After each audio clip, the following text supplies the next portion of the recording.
Thank you everybody for attending this GISAA Lunch and Learn. We've been fortunate enough to have John Nelson from Esri. I don't know if he needs an introduction, but we're going to do it anyways. So John Nelson's a map maker, software experience designer, and writer at Esri, creating fringe geographic data, curious web experiences, marginally educational blogs, and debatably instructional videos. He works in a small woodshed in Michigan, which you can see him in right now, and he relishes the opportunity to chat with other map folks. So, John, we really appreciate the opportunity and you joining us today. And for everybody, please just mute your mics. We'll take questions in the chat. There's also a survey 123 that's pinned to the chat. If you could just take a minute to fill that out, to just provide some additional information for GISAA. Just want to know, where you're calling in from, and then we'll build that map out and have that on our ArcGIS online site. So with that, we'll just turn it over to you, Mr. Nelson. Thank you, and thanks for the invite. Everybody, how do you like my lighting situation? Ideal, right? Isn't this great? This is the time of year where I get the light right in. Okay, so now actually, if I go to the right, maybe I can avoid some of that. Okay. Anyway, okay, so Josh, you mentioned wanting to record. Did you hit that? I don't know, just in case you Yes, sometimes. sir, I did. All right, cool. Sorry. All right, you can see my.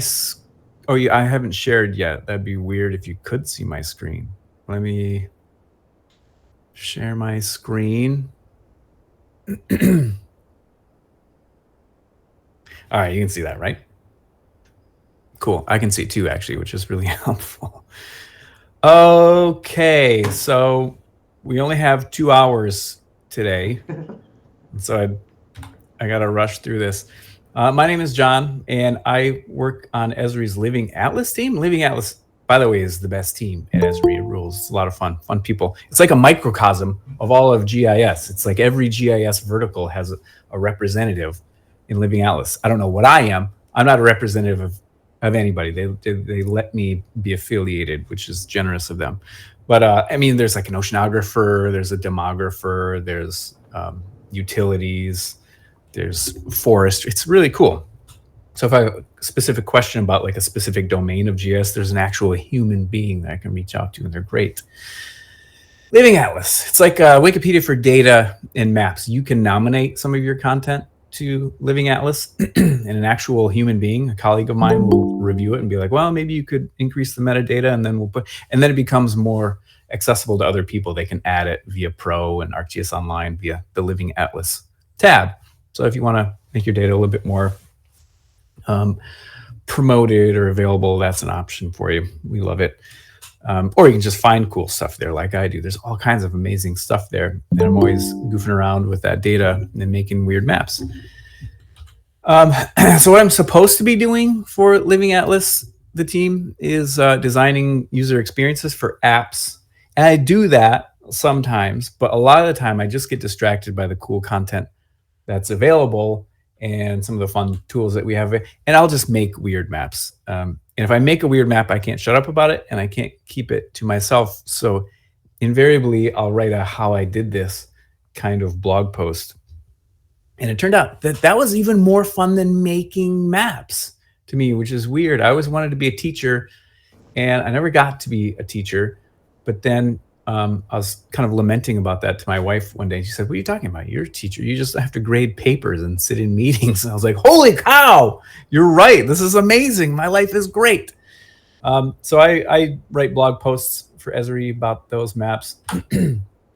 And I found myself doing a lot of screen captures and like do this and then that and then another screen capture. I was like, this is hard. It'd be so much easier if I could just record my screen and I could just walk through it and talk while I did it. I was like, why don't I do this?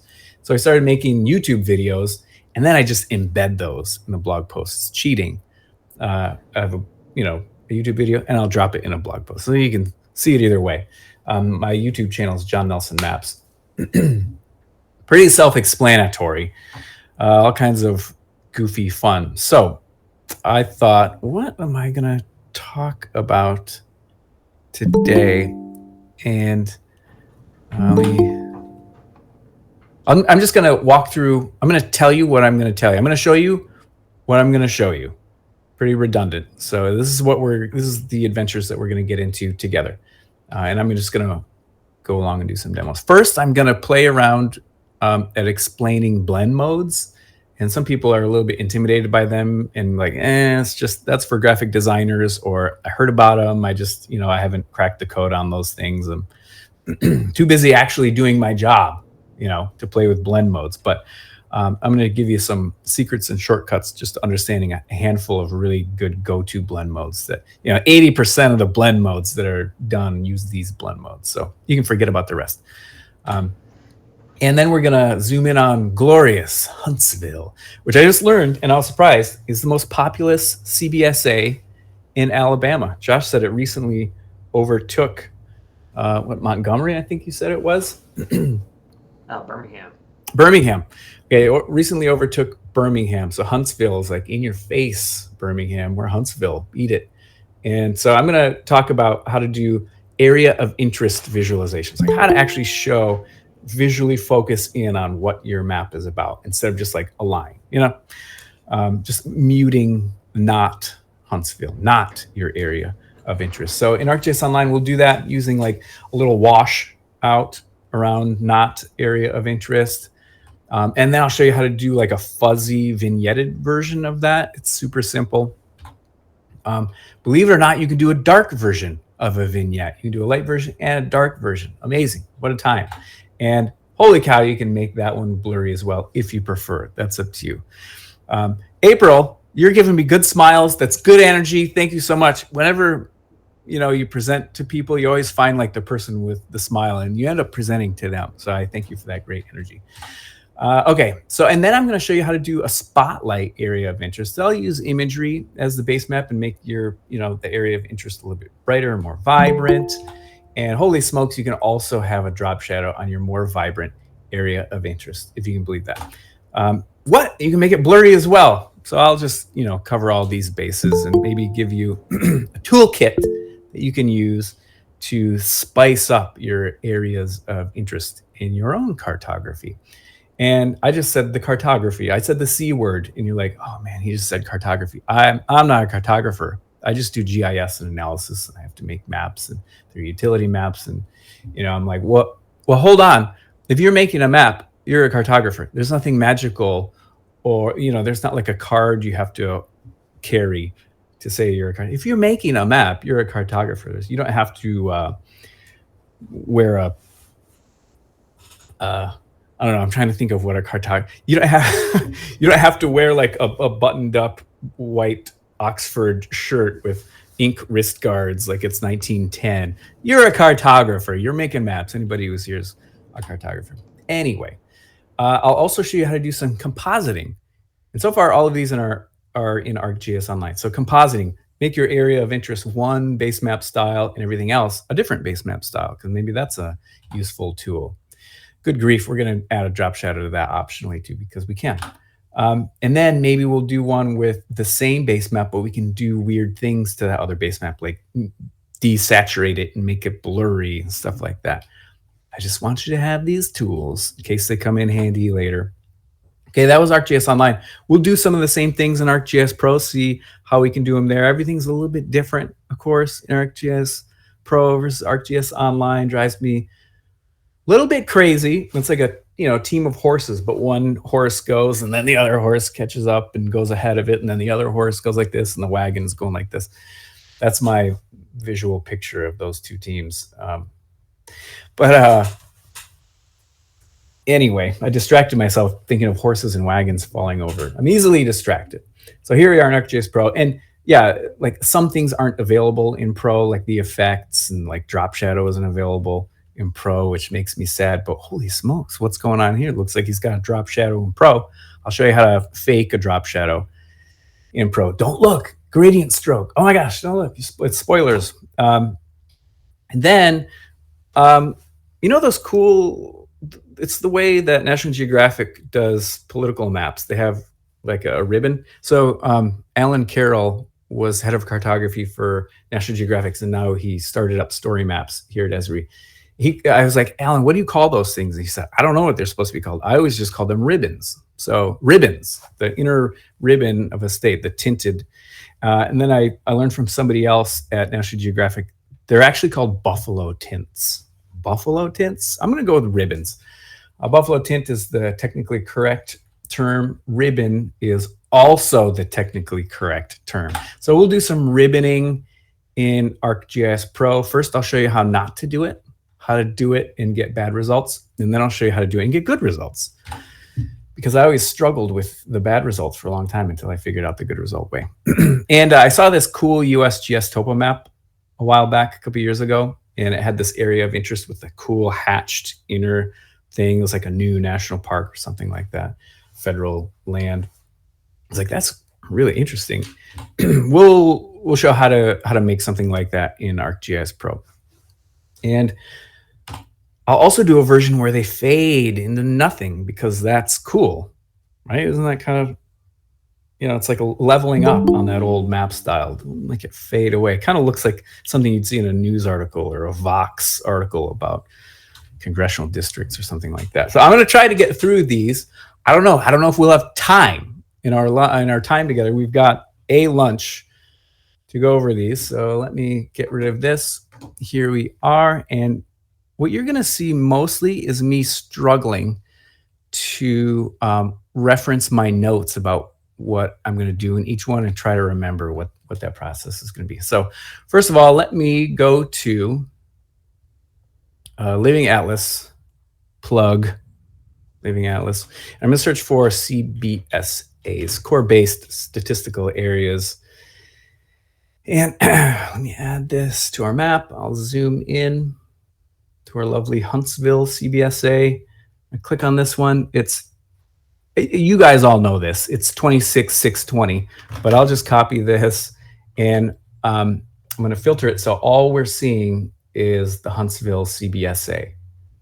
CBSA. Yeah, I got all the letters in. Okay, CBSA is boom. And then I'll hit save. There we go. So there is, let me just hit F11 and blow that up. Okay. So here is the Huntsville CBSA. This is our area of interest. Let me go to this. And by default, this layer has a 44% transparency. I'm just going to get rid of that. Ka-chow. I'm going to go all the way opaque, full opacity. I was going to show you about blend modes. Let me hide this real quick. See, I'm already out of order and out of sorts. So I'm going to go to Living Atlas. This is a resource I made to help explain blend modes. So from Living Atlas, I'm going to search for blend mode helper. And this is just a layer that has a bunch of colors and tones on it. And you can have this layer active, blend mode helper, and then you can play with blend modes. Like, what do each one of these do, right? It's easier than like trying, because a big thing is like finding some data and it's so different all the time. So let me show you some of the big ones. And by the way, a blend mode isn't a big, weird, scary thing.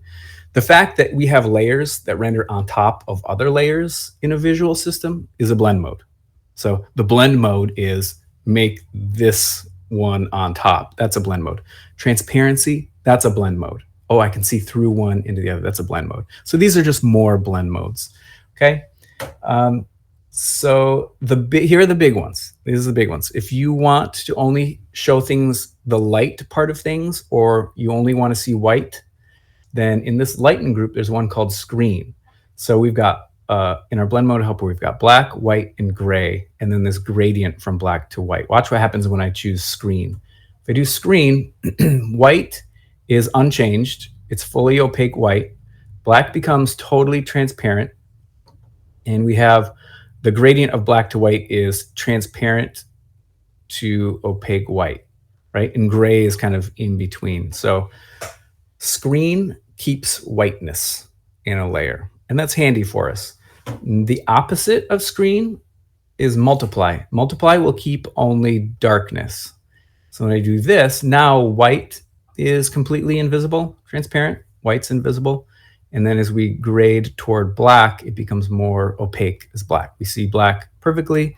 The colors are burnt in. We can see the background, but the tones, the colors are burnt in. So those are the two big ones, screen and multiply. Screen shows lightness, multiply shows darkness. And then you can have a blend mode that actually does both of those at the same time, and it's called hard light. So hard light keeps black, keeps white, and all the gray tones in between become transparent. So opaque to transparent to opaque. It's okay with white, it's okay with black, and it gets rid of this. You can use that for like overlaying your hillshade layer and stuff like that without washing out your base map. See, you've got black visible, white's visible, gray is transparent. That's hard light. Now, there's a better looking version of hard light, and this is the third one that's my favorite. So screen, multiply, and overlay. Overlay is great. Now, it looks a little weird here, but what overlay does is just changes the contrast of the underlying graphic. So this is our base map. But then if we've got black and white, it'll make areas of black, it'll make it deeper, and areas of white will make it brighter. So it just increases contrast overlay, and it keeps your colors underneath. It's pretty cool. So those are the big ones, overlay. I just wanted to show you that. And then in ArcGIS Online, we've got a really great group of blend modes called compositing. And these are like cookie cutters. They completely mask out things or reverse mask things based on which one you choose. I'm going to choose destination atop. So destination atop hides everything except for what has a graphic, right? So it's like I've got a cookie cutter and I'm only seeing the cookies. I've peeled away all the dough that's not part of the cookie, if that makes any sense. So it masks it out. I'm only seeing areas that have a graphic. And you can have the opposite of that is destination out. Boop. So cookie cutter is the opposite way. I'm throwing away the cookies and keeping all the extra stuff. I'm keeping all the tape. It's like masking. Destination atop, though, it's like a cookie cutter. All right, back to normal. There it is. Close this. There, I've done it. Shown you blend modes. The blend mode helper. Give it a shot. It's pretty fun. Okay, so here is our core-based statistical area of the Huntsville area. I keep wanting to say Montgomery. What is that? Okay, so we're going to do a version where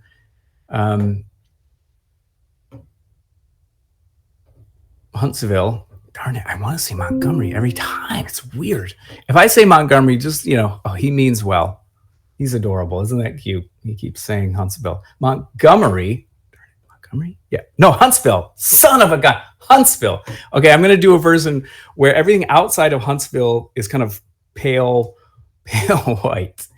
And I've got this layer. I'm going to add another layer. This is a really cool layer available in Living Atlas. It's right there waiting for you for all kinds of tips and tricks. It's called Global Background. And it's a really advanced GIS layer. It's a rectangle that covers the whole world. That's it. That's all it is. It's a giant rectangle. I'm going to drag this underneath my area of interest. See? Covers the whole world. And I'm going to make this one like a gray. I'm going to keep the lights. Yeah. Right. I'm going to make everything light. So I have to work through it in my brain. And then my CBSA, I'm going to color this so that it becomes invisible when I apply a blend mode to it. Okay, I'm going to use a screen blend mode. And now I have these two separate layers. I need to make them one layer so that I can apply the blend mode to that one single layer instead of the blend mode individually to layers. You'll see me do that a couple times. So I'm going to create a group. I'm going to group it, ArcGIS Online Map Viewer, group it, blend mode or global background goes inside. So my two layers are inside that. And then with this layer selected, I'm going to come to my blend modes and I'm going to choose screen. Now remember, screen only keeps lightness. So if I click screen, anything that's black is invisible and anything that's white becomes apparent. So I can make this totally white and it would be invisible, or I made it like gray and it becomes effectively semi-transparent, right? It's easy. And if I want to reduce the visual effect of that, I'll just come here and make it a slightly darker gray. So let me come here, open this color, and the darker gray, I make it, the more minimal the visual appearance is. Cool, right? It's easy. All right, so the next sort of area of interest trick is, let's switch it. Let's see what it takes to make this like a black one.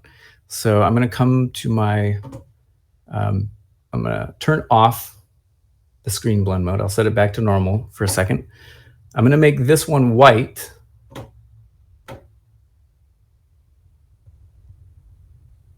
My area of interest is white, and my background is still gray. That's fine.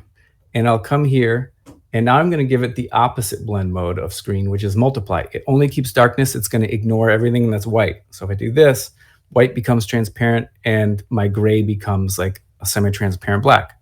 So that's how you do a dark version of that. Now, what if I want my Huntsville CBSA to be my area of interest, but it's like I want it to be a little bit fuzzy around the edges. Maybe you've got like a watershed or a neighborhood and the boundary isn't so crisp, or just visually you want it to be a little bit of a softer edge. No problem. So with this group layer selected, I'm going to come into the effects, and I'm just going to do a blur. Crank it all the way up. There. So now I have kind of a nice illuminated area of interest. It can go, I could have done that with the white background too. So that's how you do a soft edged area of interest in ArcGIS Online. I'll turn off on. And just for reference, just so you know what this looks like without the blend mode, let me turn it back off to normal. So this is what we've got. I've just blurred my group. If I come back to multiply. There. So that's how you do that. Okay, so what if I have an imagery base map? So let's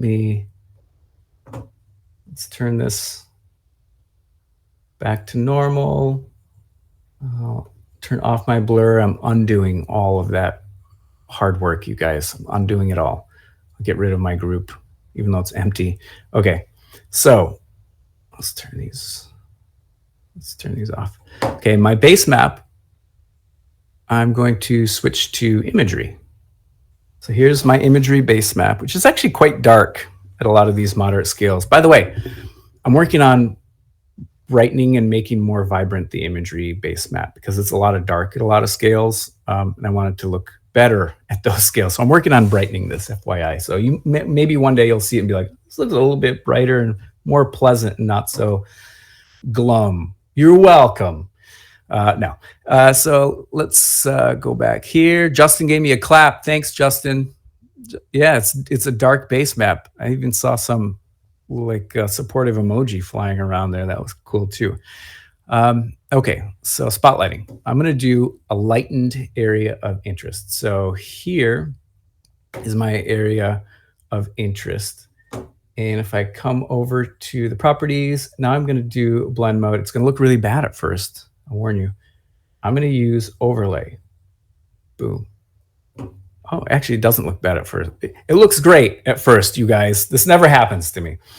Okay, it looks great at first. So now I have like a brightened area of interest. So overlay does contrast. So light areas will make it like boost in the light end of the imagery. So I've just kind of lightened up and brightened my imagery. It's really pretty effective way of, and maybe I want to reduce the effect of it. I can just go like this, like tone it down, everybody, tone it down. So to my, to taste, you can do this to taste.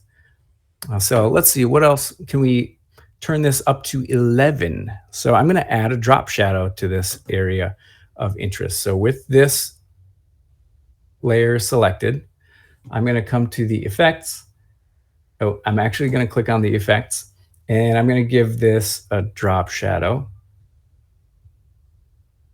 And it's very hard to see because it's so small. I'm going to make it really big again. I don't really like the offset. I like setting it to 0. I always uncheck this. I'm the one who asked for this feature, and I just don't love how it's implemented. So I'm going to uncheck that. Sorry, team. Okay, so now we have a lightened drop shadow thing. It actually looks like you're casting a spotlight on this beautiful CBSA. Is it Montgomery? Is it Mobile? Shame on me. Shame on me. Huntsville. Okay, so now we have an illuminated spotlight style with a drop shadow. Totally easy to do. You can do this in your own maps. Let's see, what's next? Oh, let's make it blurry. Done. There. So now I have a kind of a soft edge area of interest illumination from it. You can do this. And again, if it's a little bit strong for you, just kind of push it back with the opacity slider. No sweat. You are the captain of your ship. What do I want to show you next? What did I have in my list? I'm going back and forth to my list of things I want to show my new friends in Alabama about map making. Version with blur. Okay, so compositing. Oh, fun. Okay, next is the compositing. Let's say I want to have an imagery area of interest with a not imagery base map. How do I mask out everything? Okay, so let's do this. Whew. Okay, I got to get ready for this. Boy, let's see here. It has to be. I'll show you how not to do it. I'll show you like why it's frustrating. So I'll turn this off. Let me undo my blur. And I'll turn off my drop shadow. So let's see if we can just use a regular old compositing blend mode for this. I'm going to go down to destination top, which remembers a cookie cutter, and I click this, and oh no, I don't have any base map. And if I change my base map to something else like community map or colored, like it's nothing. How do I only make it apply to one type of layer? Okay, so let's go back, and I'm gonna undo that. Okay, so we need two layers here. We need my masking layer, and we need the layer that I want it to appear as inside my area of interest. So I'm gonna add from Living Atlas imagery. This is the imagery base map, but I'm adding it as a layer. Bloop, there it is. So now I have an imagery base map, and I can get rid of this global background for now. I might regret that later. Let's see, remove. I'm gonna drag world imagery underneath. And now if I do, watch this, I'm gonna show you how to do it wrong. Now, if I do destination top, darn it, it still does it because it pushes all the way through to my base map and cookie cutters everything. I'm stuck. I can't do anything. No, you're not stuck. So what we're gonna do is create a group. I'm gonna create a group, open this up, and I'm gonna drag the world imagery inside that group. And then I'll apply this, and it's only gonna apply to the layer inside that group, if that makes any sense. I can isolate that blend mode cookie cutter effect to only within this group. So with this selected inside a group, I'm going to come to my blend modes and I'm going to choose a composite blend mode of destination to top. Now I see my area of interest in imagery on top of an unadulterated base map of something else, right? So now I've got an imagery area of interest with a not imagery, not area of interest. So that's another version. It's compositing. I've got like a composited area of interest. I watch a lot of like special effects videos on YouTube and a lot of other really dumb videos on YouTube, but like the less dumb videos are how they did compositing in Star Wars special effects in the 1970s. And they actually had to go through and like composite out, you know, the TIE fighters over this background matte portrait that they had painted, and they'd film like a model of TIE fighters, and then they had to like paint out the TIE fighter in every frame and then composite that into a scene with like a ship in the background or a planet in the background. Compositing. You're compositing. Okay, so let me just do a quick, so I'm going to select this whole group and I'll add a drop shadow, because sometimes it's just, you know, if you've got an area of interest, drop shadows go a long way. It's crazy. Enough, get rid of my offsets. And now I've got a drop shadow imagery area of interest on a non-imagery base map, he said for the millionth time.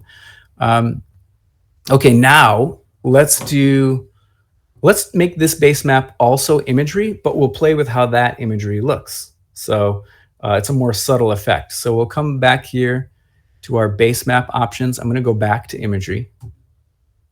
Okay, I mean, all I'm seeing now is my shadow, which is actually pretty cool.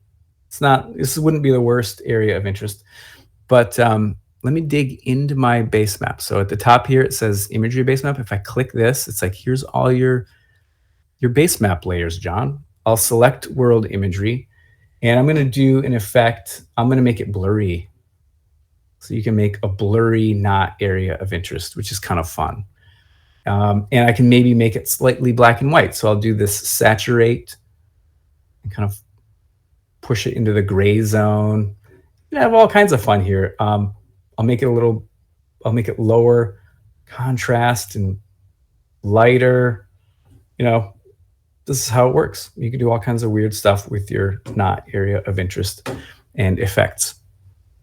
Okay, so this is it for ArcGIS Online. I'm going to pivot over to Pro and show you some of those things that I warned you about in Pro. But maybe before I do, should I take, if anybody has any questions about how to do any of these things in ArcGIS Online before we jump over to Pro?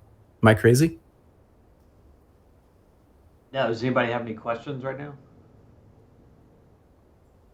The only question we had so far was, will you use ArcGIS Online for any examples? And then Sure will, Ari. Yeah, that's my kind of question. Okay. All right, I'm going to jump over to Pro. Goodbye, ArcGIS Online. We hardly knew ye. I'm going to hit close. Okay, I'm going to keep my, no, I'm going to close the comments. I'm going to close comments for now. I'll look at them later. Okay, so head back to my notes. Let's see what I had for you all. I say you all. Would you say y'all? Would you, abbreviate that into y'all? Cool. It makes so much more sense. Yeah, James says, yeah, for sure. Everybody's giving me yes to y'all, thumbs ups. And I like it because so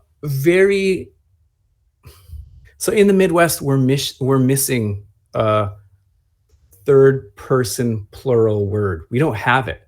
And so we say you guys, which is the dumbest sounding thing ever. You guys. Doesn't that sound dumb? You guys?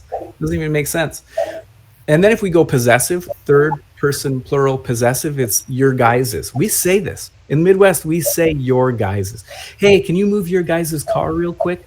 We say that, your guys's. And we also followed up with real quick because we feel like that softens the request and we don't want to be too demanding in the Midwest. We're very demure. Okay, so here we are in ArcGIS on Pro. Y'all ready for this? Spotlighting. I'm going to do some spot. So let's lighten our area of interest. So I'm going to make this just like we did before. I'm going to get rid of the outline for now. And I'm going to make this white. Let's just see what happens when I give this feature layer a blend. The blend modes are in the tab up here called feature layer. This is whatever is selected. This is a context layer. It changes the tile layer, feature layer, and there's a bird chirping like right outside my window. I thought maybe I could see it. Could you hear that bird? You good? It's fun. Okay, so I'm gonna, yeah, no, yes, some can, some can't. I'm gonna do overlay. You're great. I love this group. Thanks everybody. Okay, so here we have, this is how you do the overlay, the spotlight version in ArcGIS Pro. And remember in ArcGIS Online, I was like, now I want to add a drop shadow. So I clicked the drop shadow button. So easy. There is no drop shadow option in ArcGIS Pro. We're screwed. There's nothing we can do. Jennifer's crying about it. I was crying about it. And then I was like, wait a second. Just because there's no drop shadow button doesn't mean we can't hack a drop shadow looking sort of thing. So here's what we're going to do. We're going to use a line and we're going to use a gradient stroke. So I'm going to turn this back on and I'm going to select this. I'm going to change it to gradient stroke. Boom. And by the way, I have auto apply turned on. If you, this is kind of a relatively recent feature. I love it. It's so great. I don't have to hit apply every 6.5 seconds. Okay, so I'm gonna really crank the, you know what, I'm gonna make this, what, 50. Gradient stroke of 50. I'm gonna turn off my blend mode for now, just so we know what's going on. Okay, so here's my blend mode. I'm gonna go from white on the inside to black. No, I'm gonna go from black to white, so I'm just gonna switch these. Okay, this is what I want. This is what I want.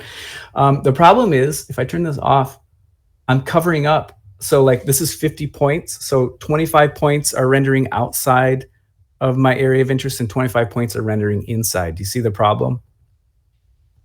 That's a bummer. But I can just take this wrench tool. I'm going to choose this wrench tool. I'm going to drag this underneath my fill. So now we have the fill layer, and then the stroke layer is rendering underneath it on a different Z layer, they call them. So it's differently. The fill is on top, and so it's not, my outline isn't covering up a bunch of my fill. You can reorder these things. It's great. Okay. Woo! So now let me come back to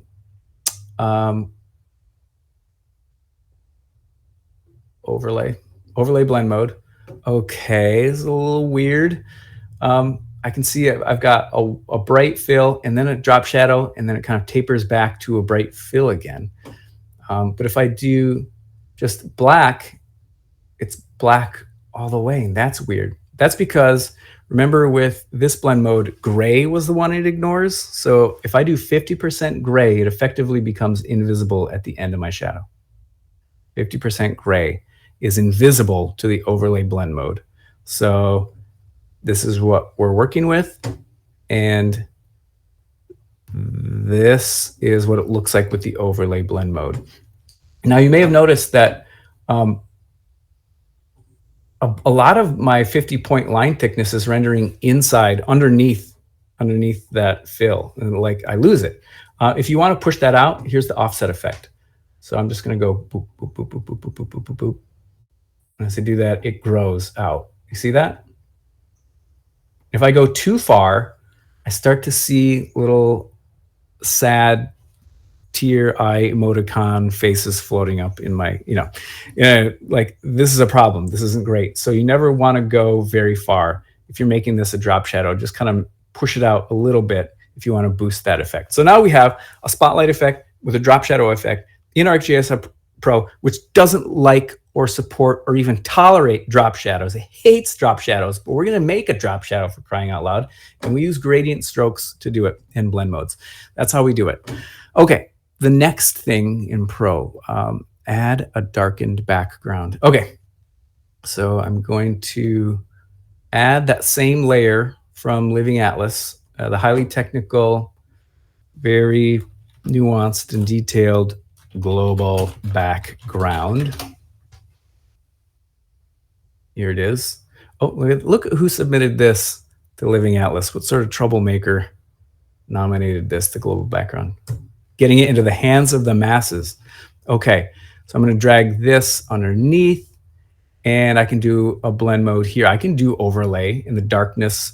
Oh no, it does it for the whole thing. That's weird. Okay, we're going to do the same thing. I'm going to make a group, and inside this, now I can take away make this normal. I'm going to make this normal, and like this is going to be overlay.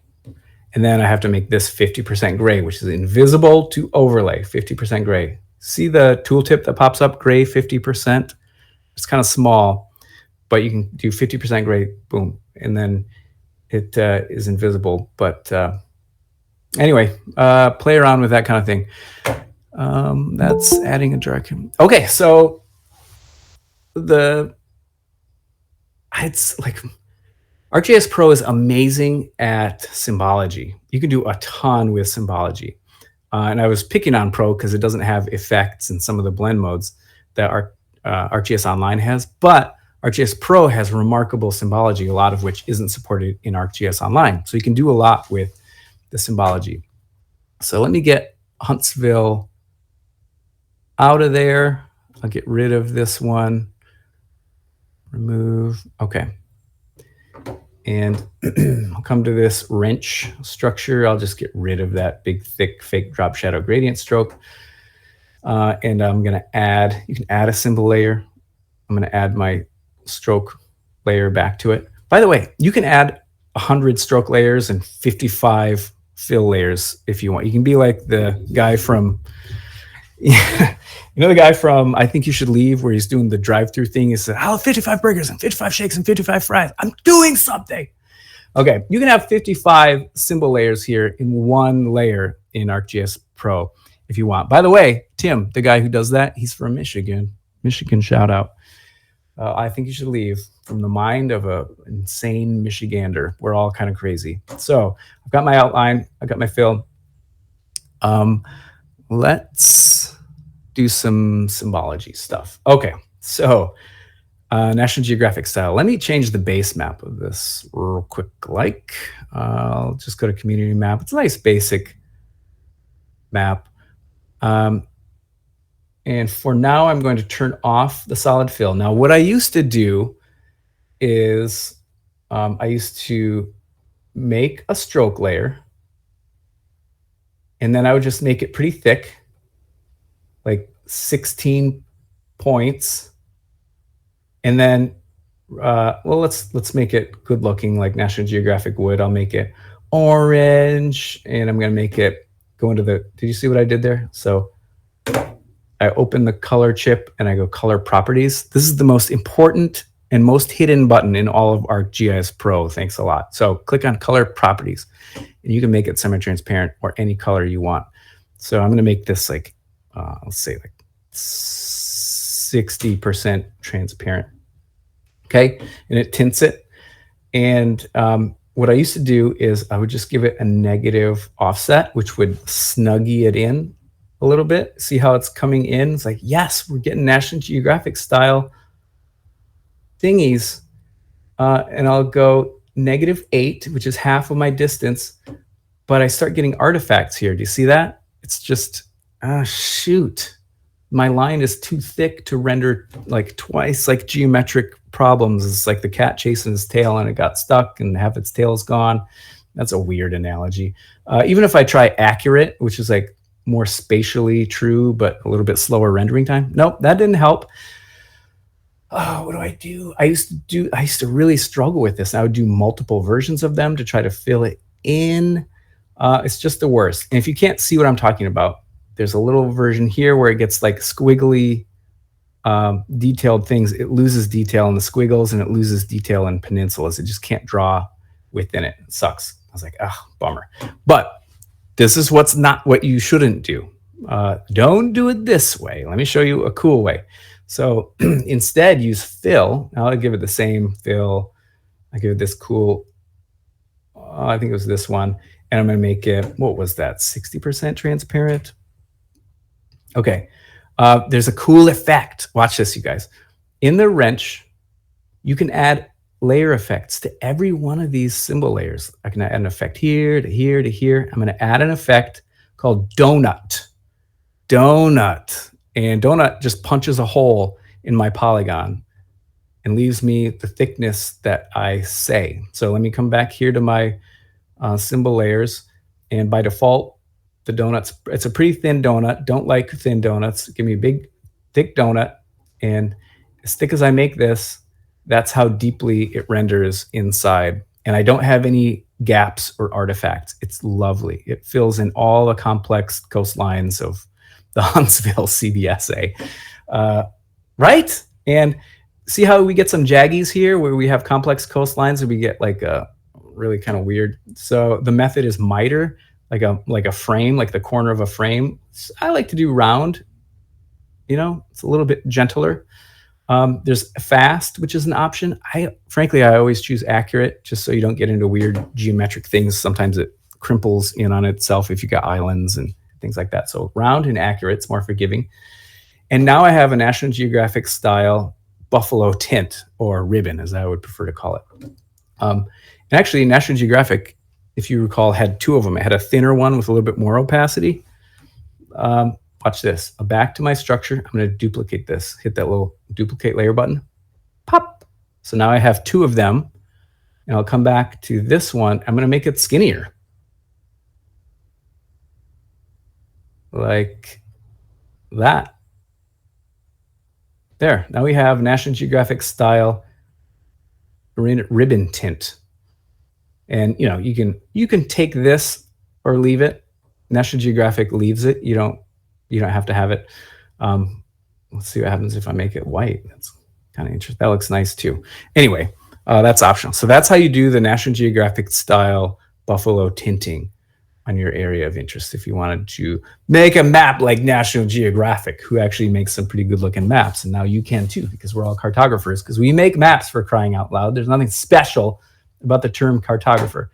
Let me come back here and I'll get rid of these things. Solid stroke, don't need that. I'm going to get rid of my solid stroke. Okay.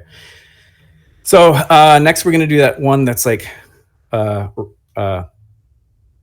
raked, coastal rake. What's the name? Hatched. That's like stripies. It's stripies. We're going to make a version of this that's stripies is the technical term. Watch how difficult this is, you guys. So instead of solid fill, I'm going to choose hatched fill, and we're done. We did it. We're complete. Mission accomplished. That's it. That's all there is to it. A hatched fill. And now it's a hatched fill going in, which is really interesting. I'm going to make it red because that's what the USGS topo map did. And you can see it a little bit easier. So that's how you can do an inner ribbon hatched area of interest effect. But remember how I showed you we could like crank it up to 11 and make it faded away, like taper away into nothing? Let's do that. So I'm going to come here. I'm going to duplicate this. And I'm going to make this next one pretty semi-transparent, like 60% transparent. And I'll just increase its width so it renders deeper into the polygon. So what was this one? 14. I'm going to do six points in. See how I've got like a little slight, it doesn't look that great, but we're not done yet. We're not done yet. I'm going to do it again. Remember, 55 burgers, 55 fries, 55 shakes. You can do as many symbol layers as you want. I'm going to make this one even more transparent, like let's 90% transparent. That's practically fully transparent. And I'm going to make this 1, 2, 3, 4, 5, let's do 6 points in. You can kind of see how it's tapering. And it only takes a few of these before the effect, the illusion fakes our eyes into thinking that this is like a gradient that tapers off. So like 32, 90, right? And if I wanted to, I could make this a smoother transition by having more stops and less change between the opacity. So that's how, and oh, listen to this. I could even make some of these slightly thicker, like 1.4 points thick, and this one can be like 1.2. This one is 1.1. And now it's not only does it fade away, it like tapers into like little finer and finer points. That's how you can do a tapered edge hatched fill area of interest a la USGS 1890. So that's how you do that. That's it. We're at 51 minutes in, and I wanted to save 10 seconds for questions. If anybody had questions, you have 8 seconds to ask your questions. You have 3 seconds to ask any questions that you might have. Yeah, nothing's popping up in the chat. So John, I'll just ask, like, from a background perspective, how did you get into geography, cartography? What's kind of your background? Oh yeah, thanks for asking. My parents were both geography teachers. My dad was a geography professor at the local college, and my mom was my middle school geography and art teacher. And I grew up in a teacher house. We had summers off, and we'd pile into the station wagon and we'd drive around the country. And my dad would take slides of things that he could use in his lectures, like regional geography and some geological formations and stuff. and he would use my mom as scale. He'd like put her against like a slip fault and be like, Chris, stand next to that slip fault. So that was my background. And then when I had no idea when I wanted to be in college. But I did know that instead of undeclared, it looked better if I said pre-med. So I lied and I said my intended major was pre-med. And that made the professors think they were really dealing with a hot shot, when in fact they were dealing with me. And I took an intro to GIS class, and it was like so cool. It was magical. I clicked go on the ArcMap option to render a dot density map or something like that. And you wait 45 minutes for all the dots to come in, because this was 1997. And I was like, this is awesome. I love it. It's so hot in here, by the way. I turn off my AC anytime I do a presentation so you don't hear the fan, and then I bake. So the longer the presentation, the more I bake. You saw me open the window earlier. It just made sense. I loved it. And I took all the mapping classes that I could: cartography, GIS, remote sensing. And that's what my major ended up as, which was cool because, that's what my parents were familiar with too. Very cool. John, if you could offer one nugget of advice or wisdom to young professionals or emerging GIS professionals, like recent graduates, what would that nugget be? Oh, I would say deliver what you're asked to deliver, and then always give a little bit of lanyap. You use lanyap in Alabama? Down here on the coast, we do. Yeah, lanyap, a little something extra.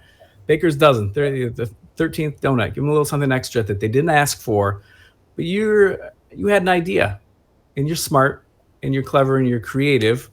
You got hired for your brains, not for like your mouse clicking finger, right? And so deliver something, by the book, and then say, I thought about it, but I thought it might be interesting to visualize this data in this way, and then just, give it to them. Don't spend a ton of time on it, but like over time, you'll be the person who's got cool ideas and likes to think differently and has like different eyeballs, and they'll come to you for ideas, and you'll be that person who's making weird, funky stuff and inventing things. And maybe you'll find yourself kind of breaking out of the rut of expectations in a department where they have, some regimented things. It's always been done this way. You're not going to come in and flip the tables upside down right away and be the person everybody's kind of scared of and tries not to hate. Instead, you'll like be the person who gives them what they want, but then a creative little bit of spice as like a follow-up option. Like, here's something I was thinking about. Maybe this would be interesting as well. I just wanted to give this to you in addition.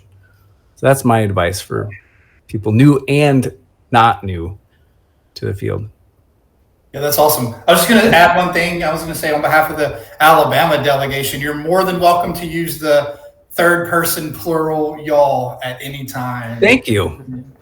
Thank you. In Pittsburgh, they say yins. Have you ever heard of that? Y-I-N-Z. Yins.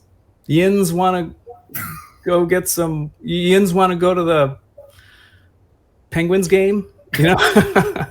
Hey, Yin's got your terrible towel I can spin over my head. There has to be a map. There has to be a map somewhere, like there is a plath or something of the you guys. I've seen it before. Yin's.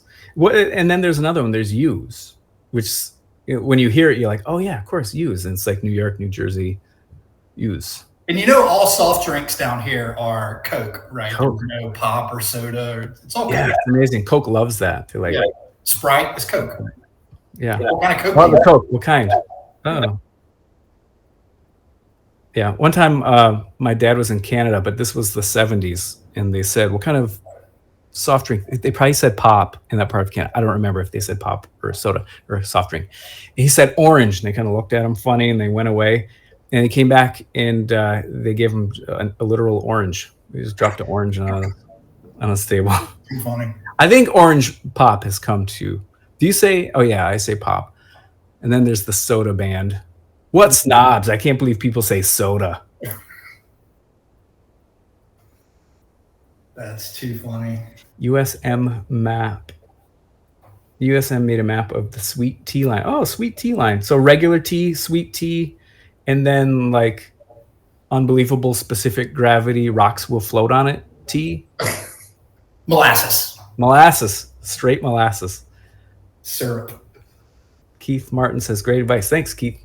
Yeah, and anyone out there, all y'all that are out there listening or that watch this on YouTube, the GIS Association would love to see the products that you create with these, techniques and, get them out on, our social media if you're able to share them, anything like that. So hopefully everybody picked up a little trick and can start using that in the work. Keith said he has found it helpful, so it's good to know. Yeah, thanks, Keith. That's great. It's very helpful for a project I'm working on for the city. I love to hear that. That's great. Makes me feel like I contributed something instead of, just, it's always fun meeting new people though. Even if you didn't learn anything, I had a good time. Sweet tea and syrup is just some dehydration over time. Okay. Fair enough.